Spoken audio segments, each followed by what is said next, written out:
Before we dive in, let me ask you, have you ever wondered what it feels like to sign away your future, only to find something you never expected waiting on the other side? If you love stories that stir the heart and stay with you long after they end, don't forget to like this video and subscribe to the channel. You won't want to miss what happens next. I used to think I would marry for love. I used to think there would be flowers, maybe a song I could hum along to in my mother's kitchen while she adjusted the hem of my wedding dress with those small, patient hands of hers. But the hem was never finished. And there were no flowers. No song, only silence. I stood there, staring at the dress she had started sewing months ago. The ivory fabric hung limp on the old wooden hanger by the window.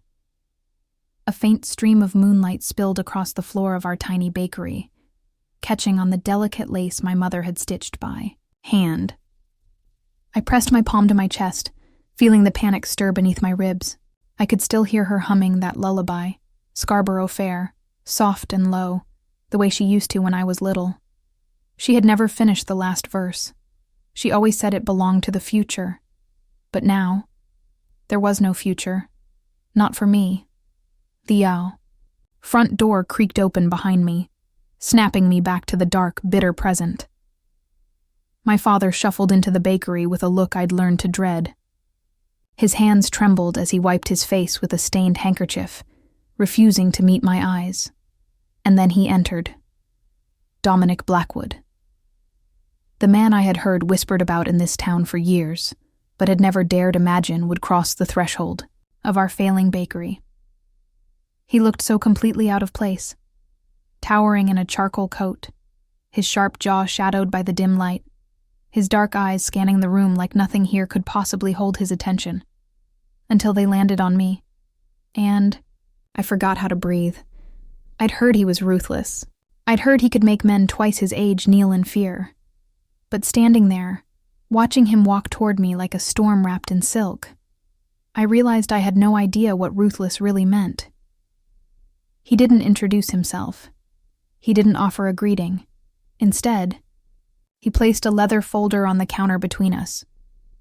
"A contract," he said, his voice deep and unforgiving. "1 year, as my wife. In exchange, your family's debt is gone." My breath hitched. My father's face crumpled. He turned to me, eyes wet with shame. "Please, Bella," he whispered. "We have no other choice." I couldn't speak. Couldn't move. I could only stare at the folder that might as well have been a noose. Dominic slid a pen across the counter toward me. "It's your decision. But know this. Your father signed a note he can't repay. Without me, he'll lose everything." "You'll lose everything," I wanted to scream. I wanted to run. But I could feel the weight of my mother's frail breaths coming from the back room. The soft beeping of the heart monitor. We couldn't afford to keep running much longer. My hands trembled as I reached for the pen. He watched me. Silent, unflinching, swallowed the lump in my throat and pressed the tip to the paper. My signature looked foreign and broken on the page. Dominic leaned in, his breath brushing my cheek like frost. "You belong to me now, Isabella Carter." And just like that, I lost myself. Hours later, after Dominic had gone and my father had collapsed into a heap of guilt and defeat on the old sofa, I wandered through the dark bakery, feeling like a ghost. I found myself in my mother's room, where she lay asleep, her thin chest rising and falling beneath a threadbare blanket. Her hands, those same hands that had once sewn my clothes, lay folded on her stomach. Something glimmered on the nightstand, a small wooden box. I reached for it with fingers that barely felt real. The lid creaked open to reveal a folded piece of yellowed paper. A letter, worn at the edges, addressed in delicate handwriting I didn't recognize. To Evelyn Carter, from Margaret Blackwood. I sank onto the edge of the bed, my heart pounding. Margaret Blackwood, his mother. I unfolded the letter, my eyes scanning the words like they might catch fire if I blinked. My dearest Evelyn, if one day our children's paths should cross, perhaps they will find the courage we never did. And there, it ended, the ink faded, the rest, ripped clean away. I stared at the torn edge, my mind racing with 1,000 questions. What had my mother and Margaret shared? What did she mean by courage?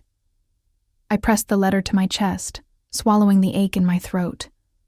I had signed my name to a life I didn't choose. But maybe, just maybe, there was more to this story than I understood.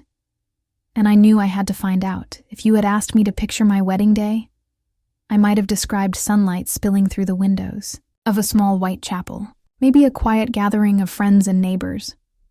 My mother standing by my side, smoothing the back of my dress. My father giving me away, with tears in his eyes, but pride in his heart. I never imagined this. I stood alone in front of a towering iron gate, staring up at Blackwood Manor for the first time. It looked less like a home and more like a fortress. Gray stone walls stretching into the sky, windows darkened like watchful eyes. The air smelled of rain and cedar, sharp and cold. I shivered beneath my borrowed coat. No one greeted me at the side door. No one led me inside. I stood in the entryway, clutching the small bag I had packed with trembling hands. Everything I owned fit inside it. Everything that mattered had already been left behind. A maid in a crisp black uniform appeared from around the corner, her face expressionless. "Mr. Blackwood is waiting," she said quietly. I followed her through endless hallways of polished wood and marble floors that echoed with every step I took. Portraits of men I didn't recognize lined the walls. Blackwoods, no doubt. Men who had built empires. Men who had built cages. The room where the ceremony was to be held wasn't a chapel. It wasn't anything like the warm, familiar space I had pictured all my life. It was a library, massive and cold, with walls of dark mahogany and towering shelves filled with leather-bound books that smelled of dust and distance. At the far end of the room, Dominic stood waiting. He didn't look at me as I entered. He didn't smile. He wore black, of course. A tailored suit that made him look like a statue carved from night itself. His hands were in his pockets, his jaw set like stone. There were no guests, no flowers, no music. Just us. And a man in a suit who must have been some kind of officiant, though no one had bothered to introduce him. I stood across from Dominic, my heart pounding so loudly I was sure it echoed off the walls. The officiant cleared his throat and began reciting the words of a vow neither of us believed in. His voice was flat, mechanical, like he had done this 1,000 times before, and couldn't care less who stood before him now. Dominic's eyes stayed on the floor. When the man asked if I took Dominic to be my lawfully wedded husband, I could barely force the word from my lips. "I do." Dominic's reply was a whisper, so quiet I almost missed it. "I do." There were no rings, no kiss. The officiant declared us husband and wife and left without another word. And just like that, it was done. The maid led me to a room on the second floor. It was beautiful, in the way museum exhibits are beautiful, untouched, distant, cold. I stood in the center, hugging myself, trying not to cry. Hours passed. No one came. Finally, unable to bear the silence any longer, I wandered into the hallway. I followed the faintest sound of movement down the corridor, past rooms I was too afraid to enter. I found him in the study, standing by the window, looking out into the rain-soaked night. He didn't turn when I entered. I stood there for what felt like forever, before I finally found the courage to speak. "Why? Why did you do this?" I whispered. His shoulders tensed. For a moment, I thought he might not answer at all, But then, without looking at me, he spoke. "Because your father owes me a debt he cannot repay." His voice was colder than the rain outside. "And because I could." I felt something crack inside me, something small but sharp. I wanted to scream that I wasn't a debt, that I wasn't a thing to be claimed because someone could. But the words caught in my throat. He finally turned to face me, his dark eyes unreadable. "This is your home now," he said quietly. "You will want for nothing. You are free to go wherever you please." He paused.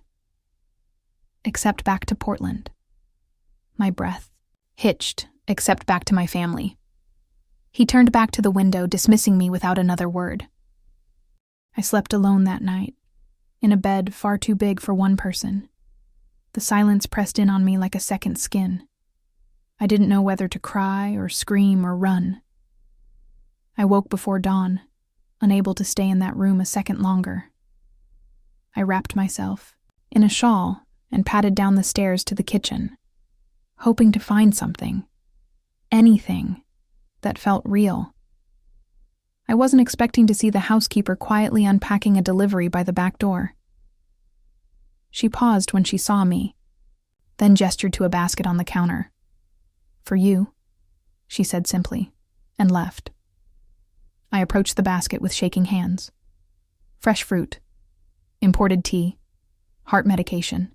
There was a note tucked inside, for her heart, from DB. I stared at the handwriting, simple and neat. I didn't understand. Dominic hadn't spoken a kind word to me since the day I met him. And yet, he had sent this? Tears burned the back of my eyes, but I bit them back. I didn't know who Dominic Blackwood really was. But I was beginning to realize he was not what he seemed. I began to learn something about silence. It wasn't just the absence of sound. It had weight. It filled every room in Blackwood Manor, settling into the corners like dust no one dared to touch. It pressed into my skin until I could feel it in my bones. Dominic had not spoken to me since the night of our wedding. Not a word, not a glance. I saw him sometimes, moving like a shadow down the long halls. He would disappear into his study, his office, or the conference room, where men in suits came and went like soldiers reporting to their general. I told myself I should be grateful. He wasn't cruel. He didn't raise his voice. He didn't touch me. But somehow, his distance hurt more than anything he could have done. I tried to keep myself busy. I read old books from the library. I walked through the garden alone. I stood by the window for hours, tracing the rain with my fingertips on the glass. But every night, I thought of home. I thought of my mother lying in her small bed in Portland. I thought of her hands, pale and shaking. I thought of the lullaby she used to hum, and I wondered if she could still hear it. It happened late one night. I was walking past the study when I heard his voice. Low, rough, like something cracking apart. Knew I shouldn't listen. I should have walked away. But something about the way he spoke made me stop. "She doesn't know," Dominic said quietly. There was silence on the other end of the line, just the faint crackle of a voice I couldn't make out. "I've watched her for years, since she was 13. His voice broke on. The last word. I pressed a hand over my mouth to stop the breath that hitched in my throat. "She's all I ever wanted, and now she looks at me like I'm a monster." My knees nearly buckled. I didn't stay to hear the rest. I ran. Down the hall, up the stairs, into my room. I shut the door and pressed my back against it, trying to breathe. Years? Had he been watching me? That long? I curled up on the bed, pulling the blanket around me like armor. My mind raced with questions I couldn't answer. The next morning, I couldn't stop thinking about the letter I'd found back home. The letter from Margaret Blackwood. I couldn't explain why. but something about it felt like the key to a lock I hadn't dared open. I waited until the house was quiet, then slipped into the library. I searched the shelves until I found an old wooden box marked Family Records. My heart pounded as I opened it, scanning faded papers and brittle envelopes until I found what I didn't know I was looking for. A letter. Addressed to Margaret Blackwood. Written in handwriting I recognized instantly. My mother's. I unfolded it with trembling hands. Dear Margaret, I've never had the courage to tell you how much your friendship meant to me. When I met your family, I thought maybe, just maybe, the world wasn't as cruel as I feared. But your father made it clear. I wasn't good enough. We weren't good enough. So I left. I married George, and I never looked back. But sometimes I wonder, if our children meet one day, will they carry the kindness we couldn't? No blood binds them. No history they need to bear. Just a chance to be better than us.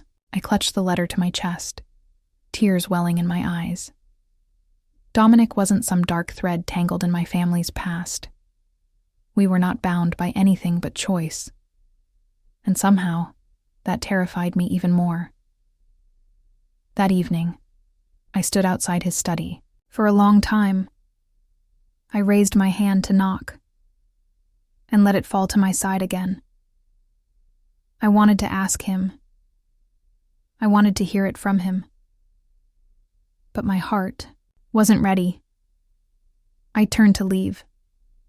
That night, I dreamed of the bakery, of my mother's hands folding dough on the wooden counter, of the soft hum of her voice filling the kitchen, of the way she used to tell me, love isn't something you take, Bella. It's something you give when you're ready to be brave. When I woke, I knew I couldn't keep running from this. I had to face him. I had to face myself. And maybe, just maybe, find out if there was still a heart beneath all that silence. The house felt heavier that morning, like the walls had drawn closer overnight, like the air had thickened somehow. I didn't bother with breakfast. I couldn't have swallowed a thing even if I'd tried. I stood outside Dominic's study again, for the third time in 2 days. But this time, I didn't turn away. I lifted my hand, knuckles brushing against the wood, and I knocked. No answer. I waited, heart pounding. I counted to 10, to 20. Still nothing. I tried again. Still silence. I pressed my ear to the door. Heard movement. Just a faint rustle, like someone shifting in their chair. I knew he was in there. I almost left. Almost convinced myself I had imagined everything. But before I could move, the door opened, slowly, without warning. Dominic stood there. His jacket was gone, his sleeves rolled up. His tie hung loose around his neck, and for the first time, he didn't look like a stranger carved from stone. He just looked tired. He didn't speak. He didn't step aside, but he didn't close the door either. I swallowed hard, forcing my voice to steady. Can we talk? His jaw flexed, but he nodded, once and moved back to let me in. The room was warm, the curtains drawn tight against the late morning light. A fire crackled softly in the hearth, casting long shadows across the floor. Dominic walked to the far end of the room and leaned against the edge of the massive oak desk, his arms crossed over his chest. I stood in the center of the room, hands shaking at my sides. I read the letter, I whispered. His eyes darkened, like a storm had just rolled in behind them. I know there's no blood between us, I continued, my voice catching. I know about our mothers. He looked away, his jaw tightening. I heard what you said on the phone, I added, quieter still. About watching me. His whole body stiffened. I waited for him to speak. I waited for the walls to come back up. for the coldness to settle in again. But instead, he laughed. Not loud, not bitter, just hollow. "You were 13, he said finally, his voice low and raw. "I saw you fall off your bike in front of that bakery. Your mother came running out and you laughed. You got up and laughed like it didn't hurt at all." I swallowed, remembering the moment like it had happened just yesterday. "I was there on business with my father," he continued, staring down at the floor. "He didn't know I'd gone to look around. I wasn't supposed to be there." He ran a hand through his hair, something cracking in his expression. "I never forgot the way you smiled, like the world couldn't touch you. I felt something twist deep inside me. And when your father came to me about the debt," his voice broke. "I thought it was fate. I told myself I was saving you, but I wasn't, was I?" He finally lifted his head, his eyes finding mine. "I trapped you." My throat burned. My heart felt like it might split in two. I crossed the room slowly, until there was barely an inch between us. "I don't know what this is," I whispered. "I don't know what we're doing, but I can't keep pretending I'm not here." I reached out before I could stop myself. My fingers brushed against his. He flinched like I'd burned him, but he didn't pull away. His breath hitched, his hands uncrossed slowly, cautiously, like he wasn't sure if touching me would undo him. When his palm finally closed around mine, my heart nearly stopped. It wasn't a kiss. It wasn't some sweeping declaration. It was barely more than a touch. But it changed everything. We stood there, fingers trembling in each other's grasp, like two people standing on opposite sides of a cliff, reaching for something they couldn't quite name. "I don't hate you," I whispered. His breath shuddered out of him like I'd knocked the air from his lungs. "Bella." My name in his voice felt like something fragile and holy. "I'm still afraid," I admitted, my throat tight. "I don't know how to do this." His fingers tightened around mine, just enough to make me feel the weight of his touch. "Neither do I," he breathed. "But I want to try."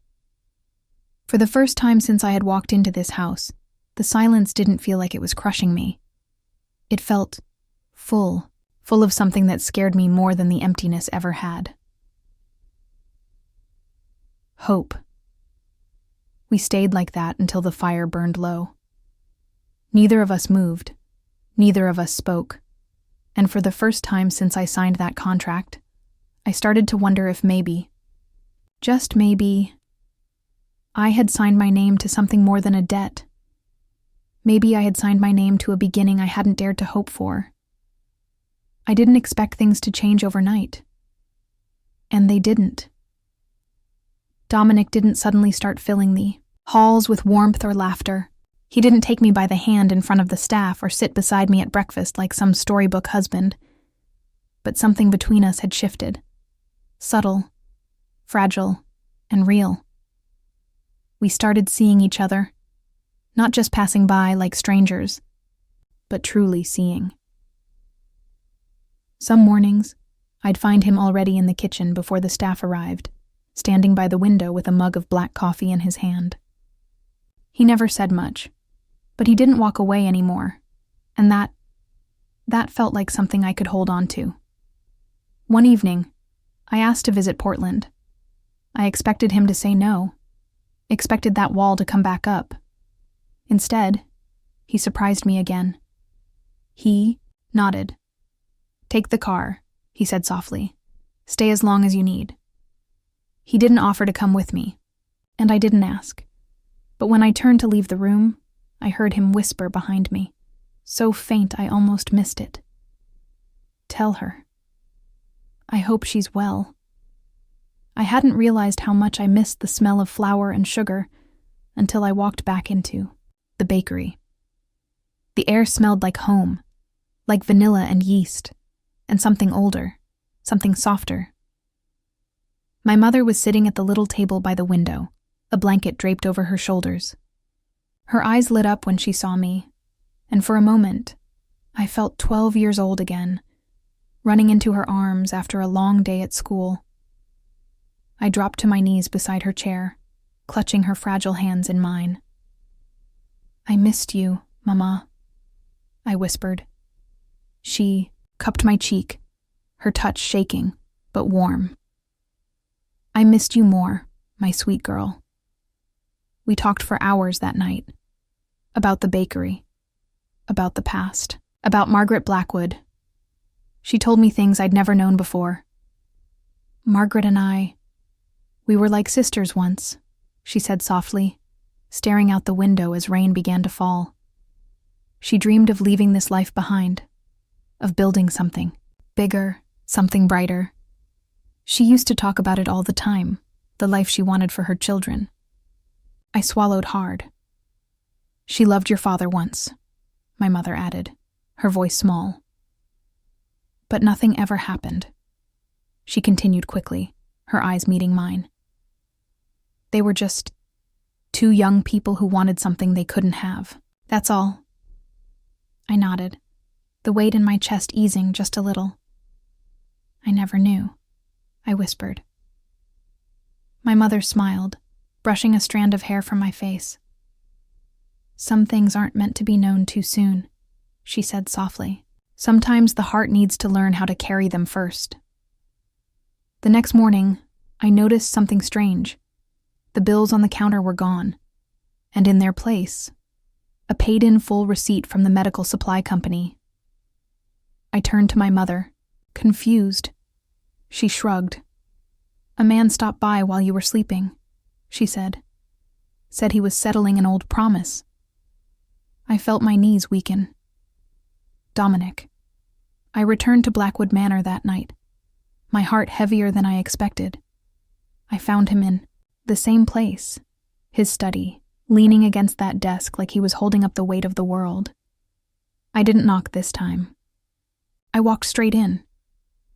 "You paid the medical debt," I said quietly. He didn't deny it. He just looked at me with those dark eyes, unreadable as ever. "You didn't have to do that," I whispered, tears threatening to rise. His jaw clenched. His voice came low and rough. "I didn't do it because I had to." I took a step closer. "I did it because I wanted to." The air shifted again, thick with something fragile and real. I crossed the room, stopping just short of touching him. "Why?" I breathed. He looked down, shaking his head like the answer was too much to bear. "Because I can't stand to watch you carry this alone," he said softly. He reached out slowly, like he was afraid I might pull away. But I didn't. I took his hand in both of mine, holding it tight against my chest. For the first time since our wedding, I felt like a wife.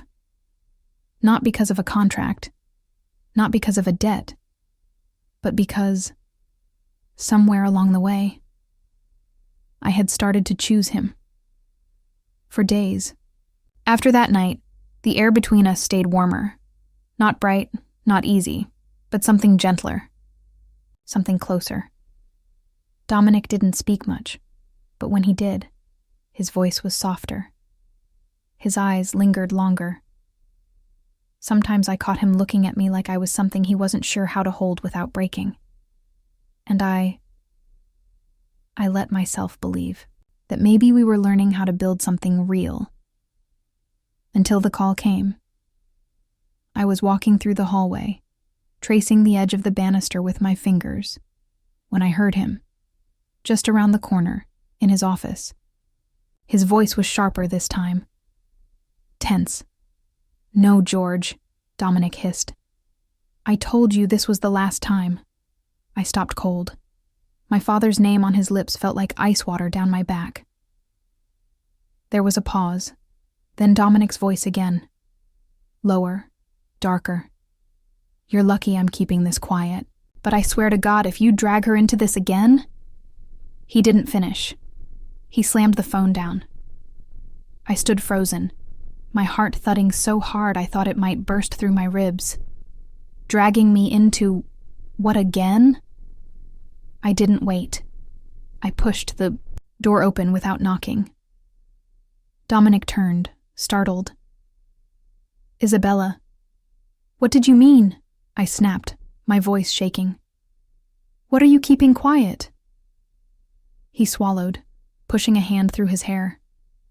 It's nothing for you to worry about. Don't lie to me.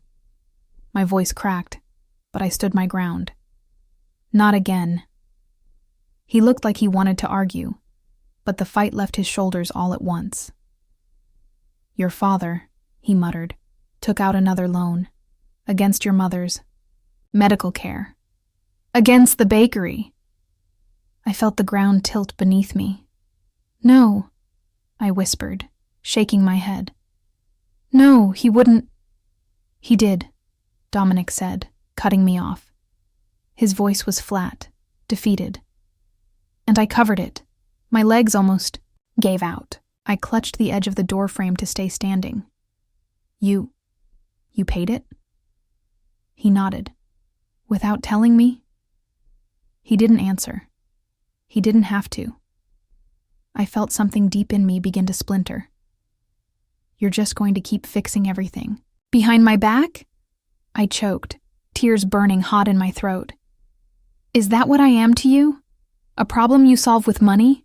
He took a step toward me. It's not like that. Isn't it? My voice cracked. You keep me here. You pay for my family's mistakes. You make decisions like I don't get a say in any of it. His jaw tensed. I did it for you. I shook my head, backing away. No, you did it to control me, just like you've done from the start. He flinched like I'd slapped him. I didn't care. I couldn't care, because all I could hear was my father's voice that night in the bakery. Please, Bella, we have no other choice. And Dominic, standing there like he'd already won. I turned and fled the room.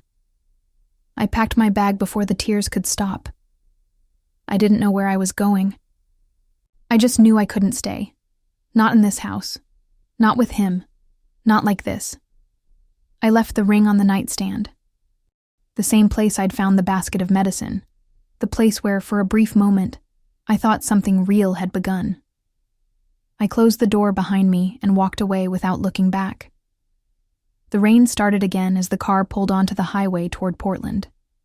It came down harder than before, blurring the world outside the window, until it looked like nothing but shadows and glass. I pressed my forehead to the cool pane, my breath fogging the glass. I had thought I could build something here. I had let myself believe in him, in us. But I had been wrong. I had let my heart hope.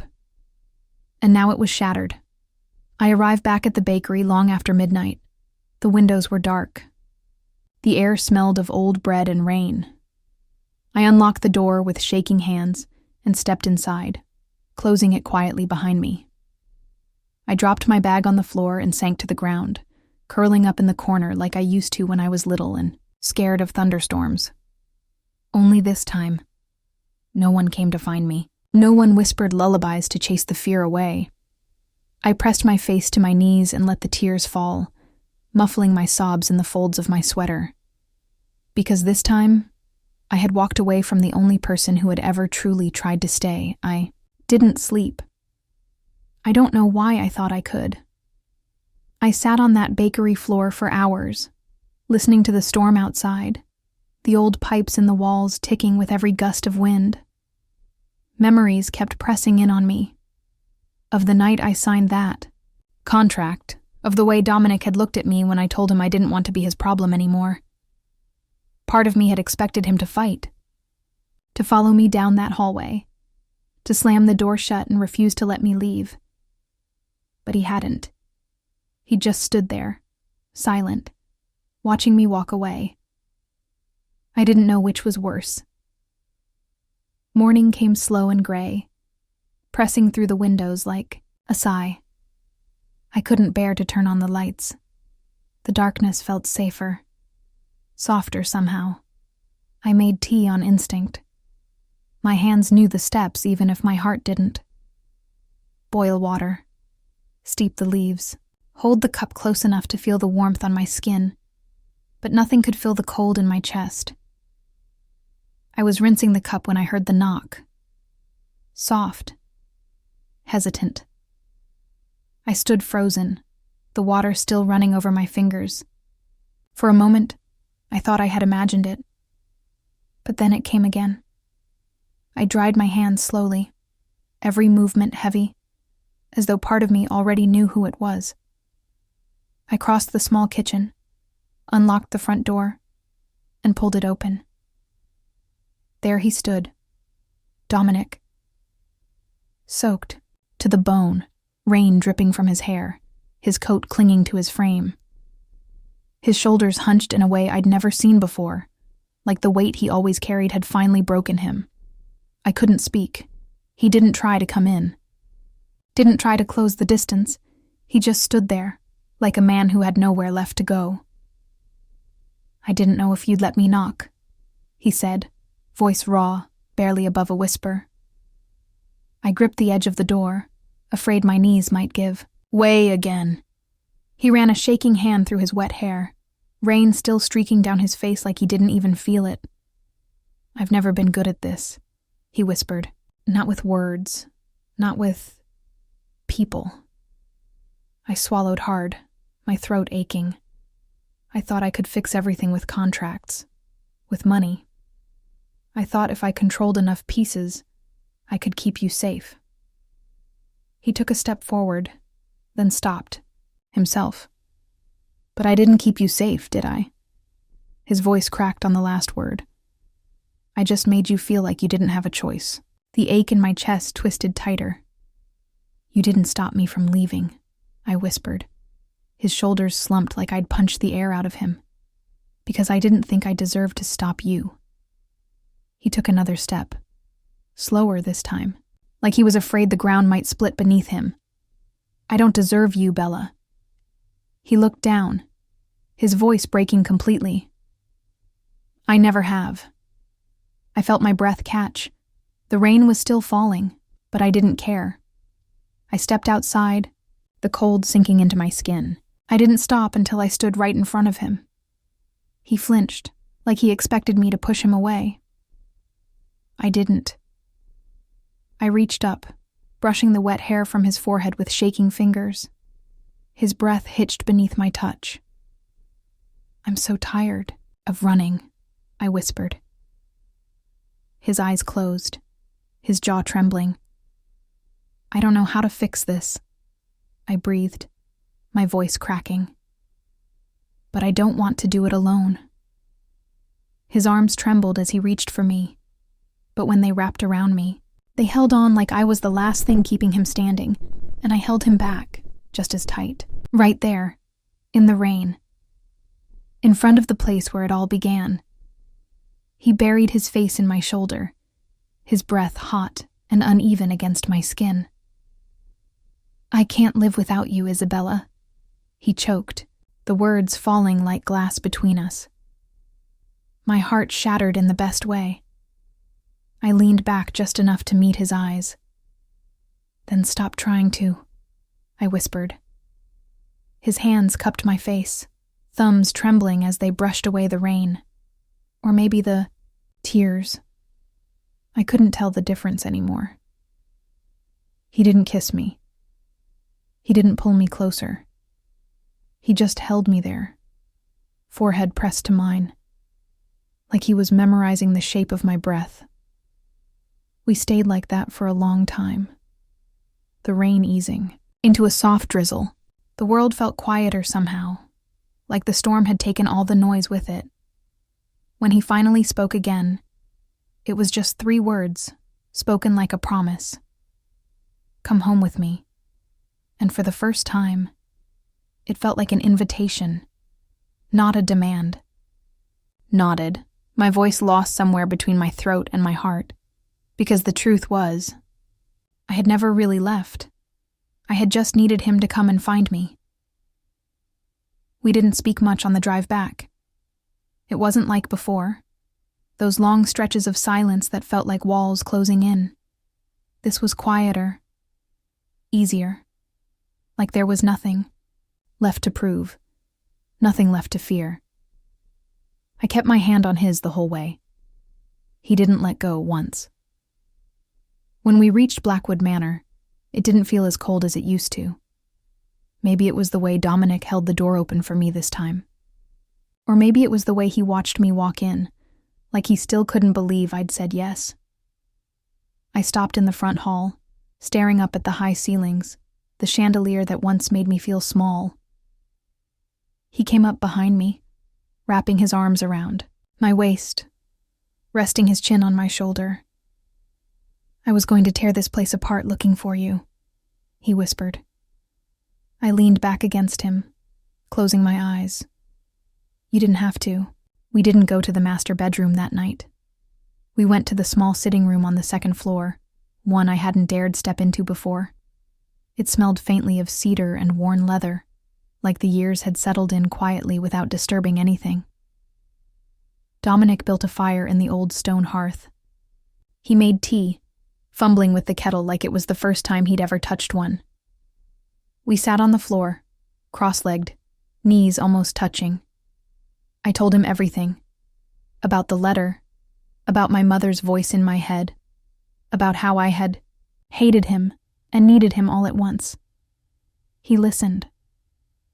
Really listened. And when I was done, he reached into his jacket and pulled out something small, a folded piece of paper. He handed it to me without a word. I unfolded it slowly, my breath catching in my throat. It was a letter, new, freshly written. "To the girl who saved me. I never deserved your forgiveness, but you gave it to me anyway. I never deserved your love, but I'll spend the rest of my life trying to earn it. Not with contracts, not with power, not with money, with mornings, with laughter, with quiet nights beside you, learning how to live again. I love you, Isabella. Dominic." My throat burned as I folded the letter back into my hands, holding it to my chest like it was something precious. I looked up at him, my heart full in a way I couldn't put into words. "You don't have to earn it," I whispered. His eyes glistened in the firelight. He reached for my hand, threading our fingers together. "I still want to try." We didn't rush. No grand declarations, no dramatic gestures, just two people sitting by a fire, learning how to be brave enough to start over. It didn't happen overnight. But little by little, the house changed. Dominic brought the bakery's old sign back from Portland, hanging it in the kitchen like a promise that we wouldn't forget where we started.